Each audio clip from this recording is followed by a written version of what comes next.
Now at 11, a father looks for answers after a judge dismissed a lawsuit against the City of Wilmington and the Wilmington Police Department. That judge's ruling ended the legal battle over the 2022 death of Val Duvray III.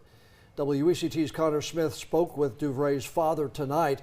So Connor, what's his reaction to the judge's ruling? Yeah, obviously, John, disappointment and frustration. He's now deciding if he wants to appeal the ruling before the end of the month or look for other ways to get justice for his son. Barely. I'm pretty sure one of them was carrying a bat or something. Nearly 4 years have passed since body cameras captured Val Duvray III talking to police just a day before he was found dead. Ever since, his family has searched for answers to what happened. I owe it to my son, my family, myself. In 2024, his father, also named Val, filed a wrongful death complaint against the Wilmington Police Department. After that case was dismissed, Val filed this negligence suit last March against WPD and the City of Wilmington. There should be accountability. That's the bottom line.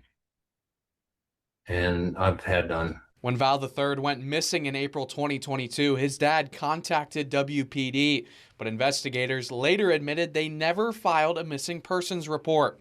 Days later, officers spoke with Val III, but police did not check their missing person database. The district attorney's office ruling his death the next day at True Colors Brewery as accidental. That fueled more questions, especially after Val's complaints against Wilmington police officers were sustained, specifically with how they handled this encounter. When facts get distorted, so does the truth.